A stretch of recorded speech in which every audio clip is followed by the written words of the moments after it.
இதுதான் இந்தியாவின் கடைசி நகரம் தனுஷ்கோடி.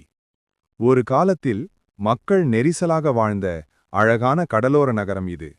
ஆனால் இன்று வெறும் அமைதியும் இடிபாடுகளும் மட்டுமே மிஞ்சியுள்ளன.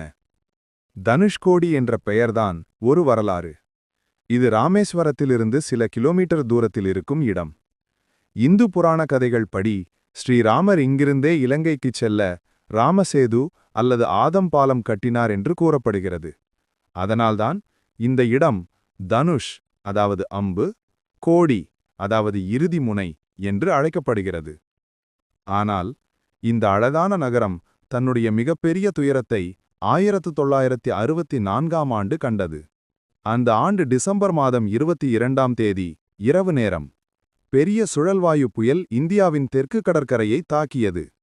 அந்த நேரத்தில் பாம்பன் எக்ஸ்பிரஸ் என்ற ரயில் தனுஷ்கோடி நோக்கி வந்து கொண்டிருந்தது. அந்த ரயில் புயலின் கொந்தளிப்பில் கடலுக்குள் அடித்து வீசப்பட்டது. அந்த இரவில் 100க்கும் மேற்பட்ட மக்கள் உயிரிழந்தனர்.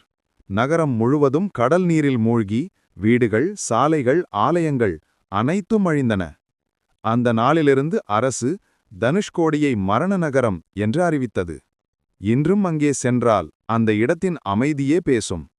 அங்கே பழைய ரயில் நிலையம், இடிந்த தேவாலயம், அழிந்த வீடுகள், இவை எல்லாம் அந்த இரவு நடந்த துயரத்தின் சாட்சிகள்.